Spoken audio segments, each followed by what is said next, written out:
कैसे हैं? आशा करता हूँ कि बहुत अच्छे होंगे और जैसे आपको पता है आरआरबी ग्रुप डी का जो है एग्ज़ाम स्टार्ट हो चुका है और आज जो है चौथा अगस्त जो है 4 अगस्त का पेपर समाप्त हो चुका है तीनों शिफ्ट का। और जिस तरीके से मैंने आप लोगों को कहा था कि जो है 3 अगस्त का जो पेपर हुआ था सेम टू सेम पैटर्न पे आज भी 4 अगस्त का पेपर हुआ है, ठीक है?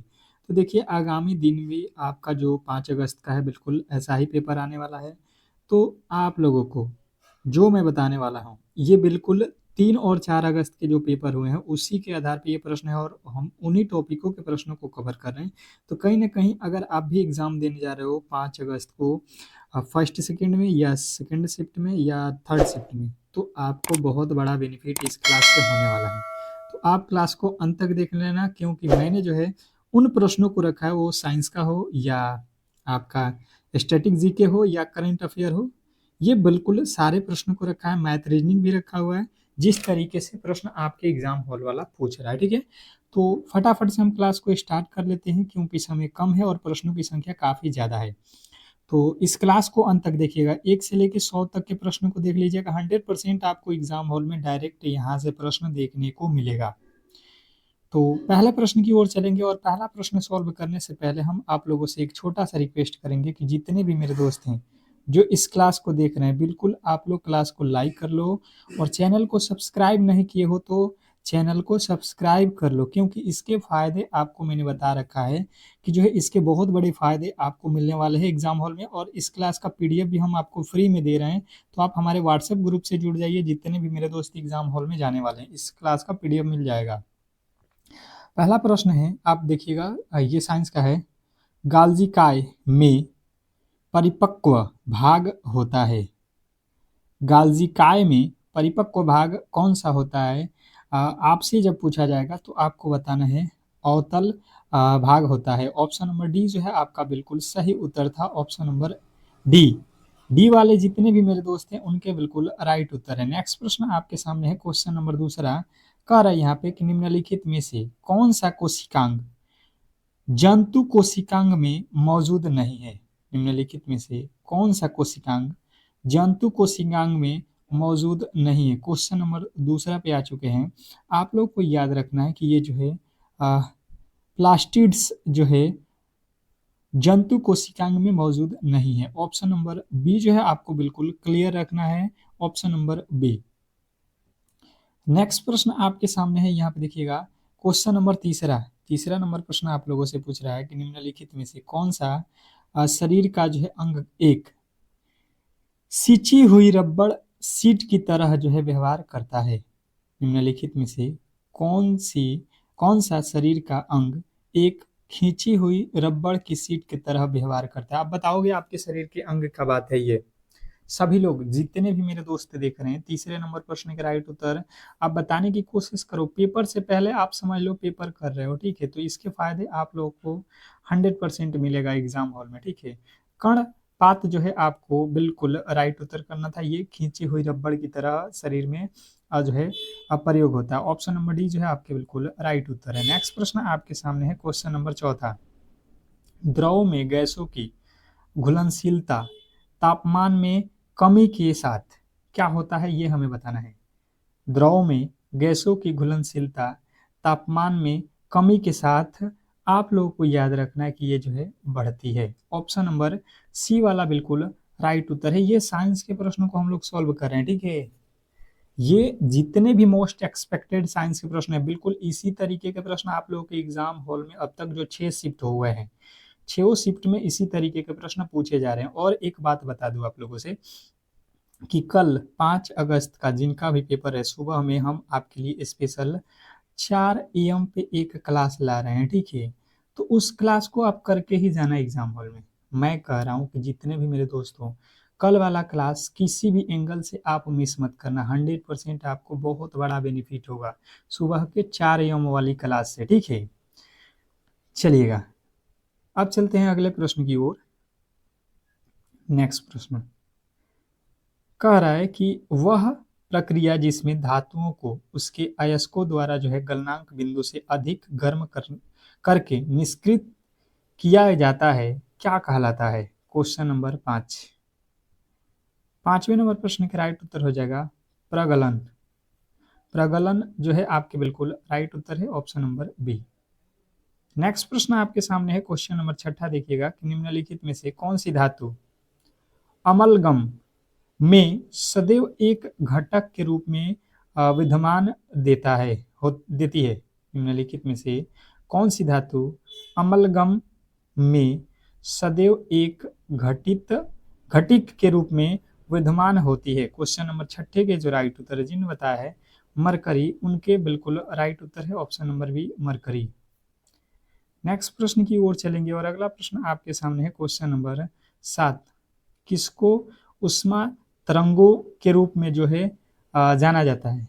इसमें जो है आपको 4 ऑप्शन दिया गया है कि जो है किसको उष्मा तरंगों के रूप में जाना जाएगा। ये बहुत इंपॉर्टेंट है, स्टार लगा लो इन प्रश्नों को। और मुझे लगता है कि एक बार आप इसे देख भी लेते हो तो मुझे लगता है कि जब आपके सामने ये प्रश्न आएंगे तो आप कर लोगे, ठीक है। तो ये जो है अवरक्त तरंगों को उष्मा तरंगों के रूप में भी जाना जाता है।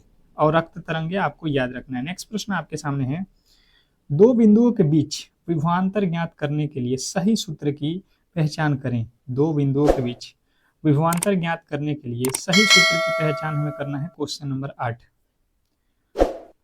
8वें नंबर प्रश्न के राइट उत्तर बताएंगे। विभवांतर भी बराबर क्या होता है। विभवांतर भी बराबर आप लोगों को बताना है। ये होता है W/Q। ये तो आप लोगों ने याद कर रखा हो छोटे क्लास में ही, क्लास 10th में ये आप लोगों ने पढ़ा होगा।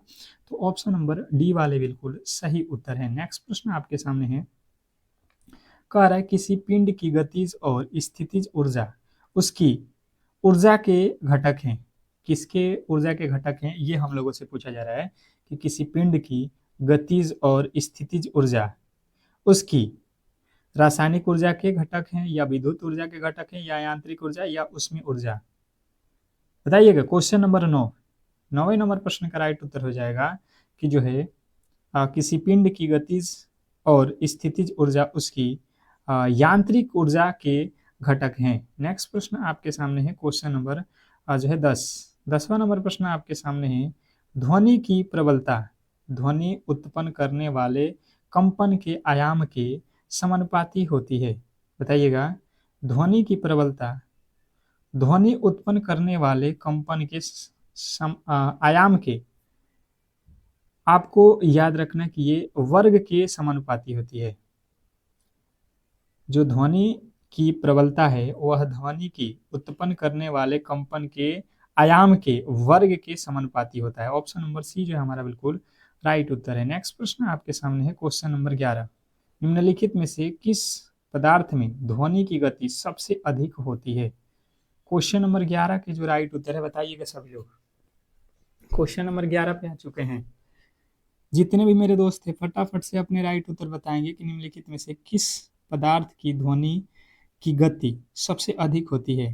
तो जिन्होंने बताया है यहाँ पे एल्यूमिनियम, उनके बिल्कुल राइट उत्तर है ऑप्शन नंबर डी। अगर आपने डी को चुन रखा है तो ये बिल्कुल सही उत्तर है। नेक्स्ट प्रश्न आपके सामने है क्वेश्चन नंबर 12। मूत्र में पीले रंग के लिए निम्नलिखित में से कौन सा रसायन जिम्मेदार है। मूत्र में पीले रंग के लिए निम्नलिखित में से कौन सा रसायन जिम्मेदार है, बताएंगे सभी लोग। Question number 12। 12वें नंबर प्रश्न के जो राइट उत्तर है बताएंगे सभी लोग। क्वेश्चन नंबर हम 12 पे आ चुके हैं और जितने भी मेरे दोस्त हैं सभी लोग बताएंगे। क्वेश्चन नंबर जो 12 का राइट उत्तर जिन्होंने बताया है यूरोबिलीन, ऑप्शन नंबर बी जो हमारा बिल्कुल सही उत्तर है। नेक्स्ट प्रश्न की ओर चलेंगे और अगला प्रश्न आपके सामने है, कह रहा है यहाँ पे कि कौन सी ग्रंथि कोर्टिसोल का उत्पादन करती है जिसे अक्सर मनुष्यों में स्ट्रेस हार्मोन के रूप में जाना जाता है। मैं फिर कह रहा हूं कि जितने भी मेरे दोस्त हैं जो कल सुबह में एग्जाम देने जा रहे हैं तो उनके लिए मैं स्पेशल जो है क्लास 4 AM पे ला रहा हूं, ठीक है। जिनका भी पेपर 5 अगस्त को है आप अभी क्लास को लाइक करके चैनल को सब्सक्राइब करके बेल आइकन दबा दो ताकि सुबह वाली क्लास का नोटिफिकेशन आप तक पहुंच जाए और किसी भी हालत में उसे एक बार आप जरूर आज अपने सनसनी नज़र से देखकर ही जाना एग्जाम हॉल में। बहुत बड़ा बेनिफिट होगा, 100% वो रामबाण प्रश्न आपको काम आने वाले हैं। अधिवृक्क ग्रंथि जो है आपके बिल्कुल राइट उत्तर है। नेक्स्ट प्रश्न आपके सामने है, कह रहा है कि जो है वाल्वों के ठीक से बंद न होने के कारण सूजी हुई नीली नसों को क्या कहा जाता है? Question number 14। 14वें नंबर प्रश्न की बात की जाए तो जिनमें बताया है वैरिकाज सीरा। वैरिकाज सीरा ऑप्शन नंबर बी आपका बिल्कुल सही उत्तर है। नेक्स्ट प्रश्न आपके सामने है क्वेश्चन नंबर जो है 15। निम्नलिखित में से किसमें पायरुवेट ऑक्सीजन की जो है अनुपस्थिति में लैक्टिक अम्ल और ऊर्जा में बदल जाता है? निम्नलिखित में से किसमें जो है पायरुवेटिक ऑक्सीजन की उपस्थिति में लैक्टिक अम्ल और ऊर्जा में बदल जाता है? क्वेश्चन नंबर 15वें के जो राइट उत्तर जिन्हें बताया मानवपेशी कोशिकाएं, बिल्कुल राइट उत्तर है। नेक्स्ट प्रश्न आपके सामने है क्वेश्चन नंबर 16। मानव की पाचन की प्रक्रिया में लाइपेज के कार्य की पहचान करें। तो लाइपेज की कार्य क्या होता है? आप लोग याद रखोगे, पायसीकृत वसा का गठन करता है। नेक्स्ट प्रश्न आपके सामने है क्वेश्चन नंबर 17। 17वां नंबर प्रश्न कह रहा है कि न्यूटन का कौन सा नियम बल की मात्रात्मक परिभाषा को प्रदान करता है? न्यूटन के कौन सा नियम है? तो जितने भी मेरे दोस्त बता रहे हैं कि गति का दूसरा नियम ये है, तो बिल्कुल सही उत्तर है ऑप्शन नंबर बी। अगर आपने भी ऑप्शन नंबर बी को ही चुना है तो ये बिल्कुल सही उत्तर था। नेक्स्ट प्रश्न आपके सामने है क्वेश्चन नंबर 18। निम्नलिखित में से किस पदार्थ का पीएच मान लगभग 14 होता है? 14 पीएच मान किसका होता है? देखिएगा, पीएच स्केल से भी प्रश्न आपके एग्जाम हॉल में पूछे जा रहे हैं, तो पीएच स्केल आपको अच्छे तरीके से पता है कि जो है सोडियम हाइड्रोक्साइड का होता है। उदासीन विलयन का पीएच मान 7 होता है, 7 से कम अम्ल होता है और 7 से अधिक क्षार होता है। ये तो आप क्लियर जानते हो। नेक्स्ट प्रश्न आपके सामने है कि जो है निम्नलिखित में से कौन सा अम्ल सिरके के पीएच को अम्लीय बनाता है? निम्नलिखित में से कौन सा अम्ल सिरके के पीएच को अम्लीय बनाता है? क्वेश्चन नंबर 19 के जो राइट उत्तर है एसिटिक अम्ल। एसिटिक अम्ल जो है आपके बिल्कुल सही उत्तर है। नेक्स्ट प्रश्न आपके सामने है क्वेश्चन नंबर 20। कार्बनिक यौगिक का वह वर्ग जिसमें दो एल्किल समूहों के बीच का जो है ऑक्सीजन होता है वह क्या कहलाता है? Question number 20। 20वें नंबर प्रश्न के जो राइट उत्तर है बताइएगा सभी लोग। क्वेश्चन नंबर 20वें के जो राइट उत्तर है जिन्हें बताया है इथर, उनके बिल्कुल राइट उत्तर है। नेक्स्ट प्रश्न आपके सामने है असंतृप्त हाइड्रोकार्बन के दहन पर उत्पन्न ज्वाला का रंग कैसा होता है? उत्पन्न ज्वाला का रंग बताना है। असंतृप्त हाइड्रोकार्बन के दहन पर उत्पन्न ज्वाला का रंग जो है आप लोग को याद रखना है कि ये जो है पीला होता है। ऑप्शन नंबर डी जो है हमारा बिल्कुल सही उत्तर है। नेक्स्ट प्रश्न की ओर चलेंगे और अगला प्रश्न आपके सामने है कि दूरी बढ़ने पर किसी चालक में दी जाने वाली धारा द्वारा उत्पन्न चुंबकीय क्षेत्र का क्या होता है? चुंबकीय क्षेत्र क्या होता है ये हमें बताना है। दूरी बढ़ने पर किसी चालक में दी जाने वाली धारा द्वारा उत्पन्न चुंबकीय क्षेत्र का मान चुंबकीय क्षेत्र का क्या होता है? तो 22वें नंबर प्रश्न का राइट उत्तर हो जाएगा यह घटता है। नेक्स्ट प्रश्न आपके सामने है विद्युत द्विध्रुव का कुल आवेश कितना होता है? विद्युत द्विध्रुव का कुल आवेश कितना होता है? Question number 23। 23वें नंबर प्रश्न का राइट उत्तर हो जाएगा 0 होता है। ऑप्शन नंबर सी, विद्युत द्विध्रुव का कुल आवेश जो है 0 होता है। नेक्स्ट प्रश्न आपके सामने है निम्नलिखित धातुओं में से आवर्त सारणी में उनके स्थान के आधार पर असंगत धातु का चयन कीजिए। क्वेश्चन नंबर आपके सामने 24वें नंबर प्रश्न का राइट उत्तर हो जाएगा मैग्नीशियम। नेक्स्ट प्रश्न आपके सामने है, कह रहा है क्वेश्चन नंबर 25। किसको पादप जगत में जल स्थल चर कहते हैं? जल स्थल चर किसको कहा जाता है? तो आपको याद रखना है ब्रायोफाइटा। ब्रायोफाइटा जो है आपके बिल्कुल राइट उत्तर है। नेक्स्ट प्रश्न की ओर चलेंगे और देखिएगा अगला प्रश्न जो है आप लोगों के साइंस के पोर्शन खत्म हो गए। अब जो है हम लोग करंट अफेयर और जीके के प्रश्नों को देखेंगे, ठीक है? तो बिल्कुल आप लोगों से रिक्वेस्ट करेंगे कि यार अगर आपको लगता है कि आपके लिए हमने मेहनत कर रखा है तो बिल्कुल क्लास को लाइक करके चैनल को सब्सक्राइब करके रख लो, ठीक है? और सुबह के जो 4 AM वाली क्लास है भाई साहब वो तो मिस मत करना, मैं फिर कह दे रहा हूँ, ठीक है? सभी लोग चैनल को सब्सक्राइब करके रख लो। 11 जून 2026 को गृह मंत्री अमित शाह ने कहा विनियम नामक भूमि बंदरगाह प्रबंधन प्रणाली का जो है शुभारंभ किया? मतलब कहाँ पे किया गया है ये हमें बताना है। 11 जून 2026 को अमित शाह जो हैं ये कहाँ पे जो है विनियम नामक भूमि बंदरगाह प्रबंधन प्रणाली का जो है शुभारंभ किया? तो आप लोगों को याद रखना कि ये जो है नई दिल्ली में किए हैं। ऑप्शन नंबर सी जो है हमारा बिल्कुल राइट उत्तर है। आपको हर एक प्रश्न याद रखना है, ठीक है, बहुत बहुत ज़्यादा इंपॉर्टेंट है। 20 फरवरी 2026 को विक्रम LLM को किस भारतीय एआई स्टार्टअप ने लॉन्च किया? क्वेश्चन नंबर आपके सामने 27वें नंबर प्रश्न का राइट उत्तर हो जाएगा सर्वम एआई। सर्वम एआई जो है आपके बिल्कुल राइट उत्तर है। नेक्स्ट प्रश्न आपके सामने है 31 अक्टूबर 2025 को स्पेन में संपन्न एक्सरसाइज ओशियन स्काई 2025 में भाग लेने वाला पहला जो है गैर नाटो देश कौन सा बना? तो गैर नाटो देश देखिए कौन है, इसमें तो भारत ही है। गैर नाटो देश अपना भारत ही है, क्योंकि नाटो का सदस्य तो केवल इसमें भारत ही नहीं है। तो ऑप्शन नंबर डी जो है हमारा बिल्कुल राइट उत्तर है। नेक्स्ट प्रश्न आपके सामने है कि 130वां संविधान संशोधन बिल 2025 किस अनुच्छेद में संबंधित है? किस अनुच्छेद से संबंधित है ये हमें बताना है।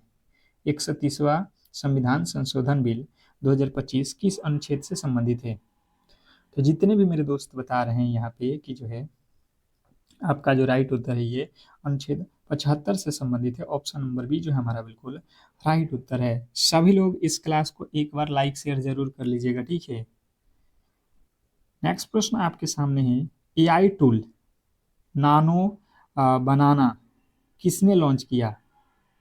एआई टूल नानो बनाना किसने लॉन्च किया? क्वेश्चन नंबर 30वें नंबर प्रश्न का जो राइट उत्तर है, जितने भी मेरे दोस्त बता रहे हैं गूगल, उनके बिल्कुल राइट उत्तर है ऑप्शन नंबर ए गूगल। अगर आपने भी ऑप्शन नंबर ए को ही चुना है तो ये बिल्कुल सही और सटीक उत्तर है। नेक्स्ट प्रश्न की ओर चलेंगे और अगला प्रश्न कह रहा है यहाँ पे फाइड विश्व कप 2025 का आयोजन कहाँ हुआ था?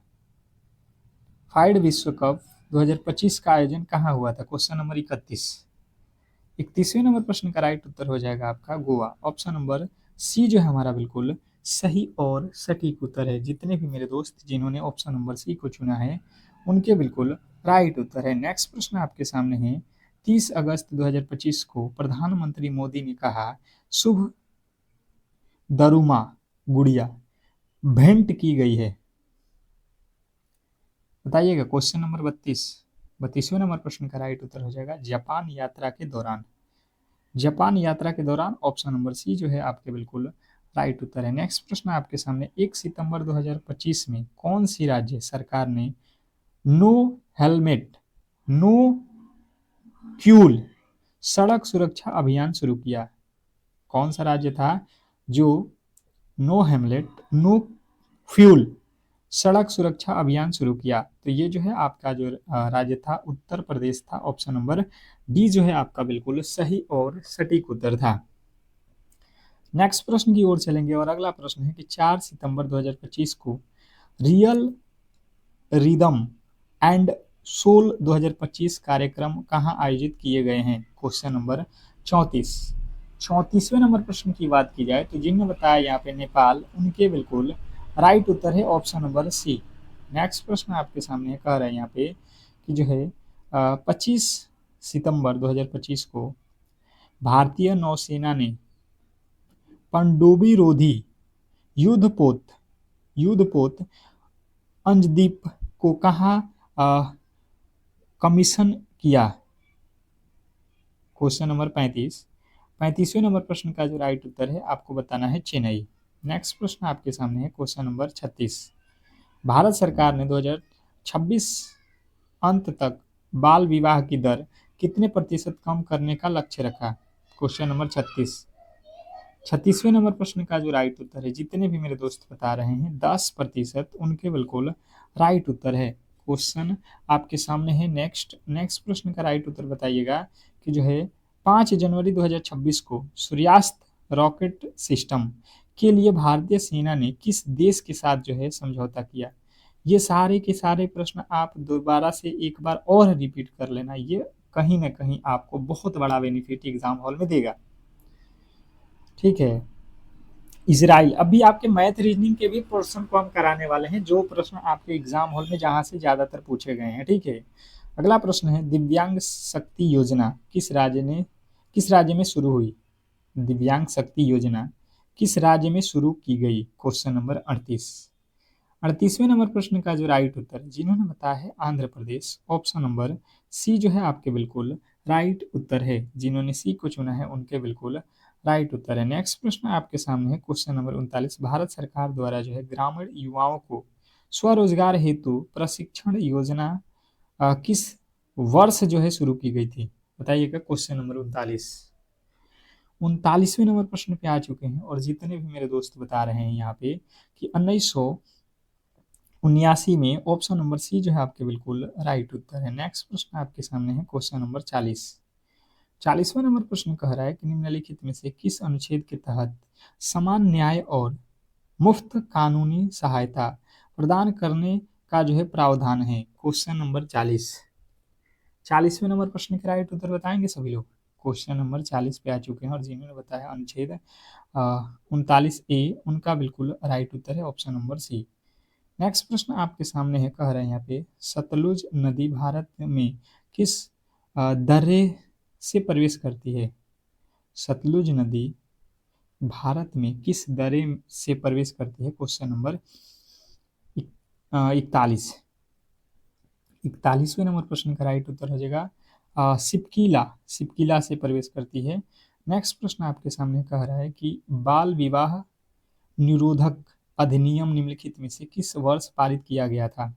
क्वेश्चन नंबर आपके सामने जो है 42वें नंबर प्रश्न का जो राइट उत्तर है, जो भी मेरे दोस्त यहाँ पे बता रहे हैं कि जो है 1929, उनके बिल्कुल राइट उत्तर है ऑप्शन नंबर डी। नेक्स्ट प्रश्न आपके सामने कह रहा है कि सोशल सर्विस लीग की स्थापना बॉम्बे में किसके द्वारा की गई? सोशल सर्विस लीग की स्थापना बॉम्बे में किसके द्वारा की गई? तो जिन्होंने बताया है यहाँ पे कि जो है नारायण मल्हार जोशी के द्वारा, तो बिल्कुल राइट उत्तर है। नेक्स्ट प्रश्न आपके सामने है क्वेश्चन नंबर जो है 44। अकबर के शासन काल के दौरान मुगल काल की राजस्व प्रणाली को क्या कहा जाता है? Question number 44। 44वें नंबर प्रश्न का राइट उत्तर हो जाएगा जब्ती। जब्ती कहा जाता था, ऑप्शन नंबर बी जो है आपका बिल्कुल सही उत्तर था। नेक्स्ट प्रश्न आपसे पूछा था कि चक्री नामक पारंपरिक लोक नृत्य किस जनजाति की महिलाएं करती हैं? चक्री नामक पारंपरिक लोक नृत्य किस जनजाति की महिलाएं करती हैं? Question number 45। 45वें नंबर प्रश्न का राइट उत्तर हो जाएगा कंजर, ऑप्शन नंबर बी जो है हमारा बिल्कुल सही और सटीक उत्तर है। नेक्स्ट प्रश्न की ओर चलेंगे, और अगला प्रश्न आपके सामने है। अब देखिएगा, यहाँ पे जो है आ चुका है रीजनिंग। अब आ चुका है रीजनिंग और मैथ का खेला। ठीक है, मैथ और प्लस के रीजनिंग, इसमें जो है आपको, मुझे लगता है कि सबसे ज़्यादा प्रॉब्लम मैथ में हो रहा है, क्योंकि रीजनिंग तो नॉर्मल है, मुझे लगता है कि सभी लोग 25 प्लस कर रहे हैं। ठीक है, थोड़ा सा मैथ में जो है लोग फंस रहे हैं, पर मुझे लगता है कि अगर आप इस क्लास को देख लेते हो और फिर एग्जाम हॉल में जाते हो, तो 100% आप मैथ में भी पूरे के पूरे करके ही आओगे। ठीक है, तो इस क्लास को देखना बहुत ज़रूरी है, और मैं कह रहा हूँ कि सुबह के 4 AM आपको भूलना नहीं है। 4 AM वाली भी क्लास आप एक बार ज़रूर देख लीजिएगा। एग्जाम हॉल में जाने से पहले हम आपके लिए 4 AM पे कहीं ना कहीं रामबाण प्रश्नों के साथ आ रहे हैं, तो उसका लाभ उठाइए। और जितने भी मेरे दोस्त मेरे क्लास को लाइक नहीं किए हैं, तो बिल्कुल लाइक करके चैनल को सब्सक्राइब जरूर कर लो। ठीक है, अब देखिएगा यहाँ पे जो है आप लोगों से कह रहा है कि इस श्रृंखला में अगला पद हमें बताना है। तो देखिए, सिंपल तरीका है, यहाँ से हमने जब देखा तो 2 प्लस कर दिया, यहाँ से देखा तो 9 प्लस किया है, यहाँ पे 56, और यहाँ पे मैंने देखा तो ये हो गया 25। तो इसके आगे क्या होगा? जब मैंने देखा तो यहाँ पे जो, सॉरी, 4 प्लस किया है ना, 4 प्लस किया है, 27 4 31। जब मैंने देखा तो मुझे यहाँ पे तो भाई साहब 2 का वर्ग दिखा, फिर 3 का वर्ग दिखा, फिर 4 का वर्ग दिखा, फिर 5 का वर्ग दिखा। मतलब बात जो है हमें समझ में आ गया, किसके आगे हमें 6 का वर्ग करना है। 6 का वर्ग होता है 36। 36 जोड़ दो तो ये हो जाएगा 7, 8 3 11, 117 जो है हमारा बिल्कुल राइट उत्तर है ऑप्शन नंबर सी। नेक्स्ट प्रश्न की ओर चलेंगे और अगला प्रश्न आपके सामने देखिएगा, यहाँ पे क्वेश्चन नंबर 12 कह रहा है कि किसी आंकड़ा समुच्चय का मध्य और बहुलक क्रमशः यहाँ पे दिया गया है। मूलानुपाती सूत्र का उपयोग करके आंकड़ों की माध्यिका ज्ञात करें। तो देखिए बहुलक बराबर क्या होता है, ये आपको याद रखना है। बहुलक बराबर होता है 3 माध्यिका माइनस 2 माध्य, यही तो होता है। आप देख लो बहुलक यहाँ पे दिया गया है, बहुलक दिया है कितना, बहुलक यहाँ पे दिया है 24.7 बराबर 3 माध्य, माध्य तो नहीं दिया है, माध्य m से लिखता हूँ, -2 माध्य, माध्यिका नहीं दिया है, ठीक है।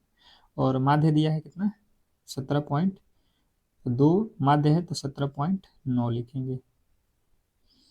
अब देखो यहाँ पे 24.7 और इधर गुणा हो जाएगा, इधर आएगा तो प्लस में हो जाएगा, ये वाला वैल्यू 9 दूना 18, 17 दूना 34 और 1 35, 35.8 इधर आ जाएगा 3m। अब इधर जोड़ोगे 7 8 15 के 5 और ये हो जाएगा 5 4 9 1 10 पॉइंट लग जाएगा, फिर 4 3 2 5 1 6 और इधर बचेगा 3m। तो ये हो जाएगा कितना 20 3 60, ठीक है। फिर आपका कितना बच रहा है 3 एकम में 3, आपका लमसम में आ रहा है ऑप्शन नंबर ए 20.2। नेक्स्ट प्रश्न आपके सामने है क्वेश्चन नंबर जो है अगला मैथ का ही है कि 4,000 रुपये पर 6% वार्षिक ब्याज की दर से 2 वर्षों के लिए साधारण ब्याज और वार्षिक रूप से चक्रवृद्धि ब्याज के रूप में अंतर जो है हम लोगों को बताना है। ये तो मैंने बताया है ना, चक्रवृद्धि ब्याज और साधारण ब्याज वाला प्रश्न पहले भी मैंने मैथ के जो क्लास लिए थे वहाँ पे आपको क्लियर कर दिया था, ठीक है, कि आपको ऐसे प्रश्न अच्छे तरीके से आना चाहिए। अंतर डी बराबर होता है क्या p² बटा गुणे r बटा 100 गुणे r बटा 100, यही तो फॉर्मूला कहता है। आप कर दो, p का वैल्यू कितना है 4000 गुणे r का वैल्यू कितना है 6/10 गुणे 6/10। अब जैसे हमने 3 जीरो से ये तो 3 जीरो काट लिया, 6 का 36, 36 में हम क्या करेंगे 6 से गुणा करेंगे, 6 नहीं 4 से, 36 में 4 से गुणा करेंगे, 4 छक्का 24 के 4, 4 3 12 और 2 14, 144 आना चाहिए। 144 बिल्कुल हमारा right Uttar option number A में ही केवल दिया गया है। नेक्स्ट प्रश्न आपके सामने है, देखिए कह रहा है कि 4 अक्षर समूह में से 3 एक निश्चित तरीके से समान है और एक इस प्रकार के वे ग्रुप बनाते हैं, निम्नलिखित में से कौन सा उस ग्रुप से संबंधित नहीं है। नहीं वाला बताना है, मतलब हमें जो 4 ऑप्शन दिया गया है 4 में से 3 एक जैसे हैं और एक अलग है, 4 में से 3 तो एक जैसे हैं और एक अलग है, जो अलग है वही हमारा सही उत्तर है। तो बिल्कुल हम यहाँ पे कवर कर लेंगे, आप ध्यानपूर्वक देखिएगा। बात किया जाए अगर हम कि क्या करें, किसका आंसर ले लें, पहला और दूसरे का। एच होता है 8 पे, डब्लू होता है, भाई साहब ये तो काफ़ी ज़्यादा का अंतर है। अच्छा दूसरा वाला पी होता है 10 पे, जे होता है पी होता है 16 पे, जे होता है 10 पे, मतलब -6। एफ होता है 6 पे और जेड होता है 26 पे, यहाँ पे भी -6। डब्लू होता है 23 पे, क्यू होता है 17 पे, यहाँ पे भी -6। और यहाँ से क्या किया गया है, एच होता है 8 पे, डब्लू होता है 23 पे, यहाँ पे तो 15 प्लस कर दिया था। तो अंतर हमारा अलग जो है क्या हो गया, ऑप्शन नंबर ए वाला। यहाँ पे जो अलग हमें देखने को मिला ऑप्शन नंबर ए हमारा बिल्कुल यहाँ पे सही उत्तर है। इसमें मुझे लगता है कि गलती आप लोग किसी भी एंगल से नहीं करोगे। नेक्स्ट प्रश्न आपके सामने कह रहा है क्वेश्चन नंबर 16, देखिएगा यदि नंबर सिस्टम से है कि यहाँ पे जो वैल्यू दिया गया ये 8 और 9 दोनों से पूर्णतः विभाज्य है, तो वह संख्या जो है y की जगह पे कौन सी संख्या होने वाली है। देखिए ऐसे प्रश्न तो आप चुटकियों में कर लोगे, आपको अगर लॉजिक नहीं पता है तब भी कर लोगे, ठीक है। इस क्लास को बताने से पहले मैं चाह रहा हूँ कि भाई साहब कम से कम 100 लाइक तो बनता है भाई साहब। अगर आपके लिए अगर कोई इतना मेहनत कर रहा है कि आपके पेपर को एनालिसिस करते हुए क्लास को बनाए, तो कहीं ना कहीं उसका सपोर्ट तो आप लोगों को मिलना चाहिए ना भाई साहब। एक तो लाइक बनना चाहिए ना। तो लाइक करके चैनल को सब्सक्राइब करके रखो और सुबह वाली क्लास भी देख लेना, ठीक है। अब देखिए मुझे लिखा है यहाँ पे 6y5 1 5 1 2। इसमें कह रहा है y का मान निकालना है जो कि 8 और 9 से ये पूर्णतः विभाज्य है। हम ऑप्शन के तरीके से जाएंगे ताकि तुरंत बन जाए। हम लिखेंगे 6 4 5 1 2। इसमें भाग देंगे किससे, 8 से और 9 से। 8 अट्ठाईस 64 512। ये तो 8 से लग गया। अगर 9 से चेक करते हैं, 9 7 63 15 होगा। 9 छक्का 9 6 हो गया, 61 हो गया। 9 छक्के 54, कितना बचेगा 54 के बाद से 7। 9 8 72, दोनों से लग रहा है। देखो 8 और 7 से गुणा करके भाग दे दो, या डायरेक्ट 8 और 7 से चेक कर लो। ऑप्शन आप वैल्यू बैठा बैठा के, तो मैंने पहला ही ऑप्शन 4 रखा, तो ये बिल्कुल सही था। अगला प्रश्न देखिएगा आप लोगों के सामने, रीजनिंग का ही है। अंग्रेजी वर्णमाला क्रम के आधार पर दी गई श्रृंखला में प्रश्नवाचक चिन्ह के स्थान पे कौन सी संख्या आने वाली है।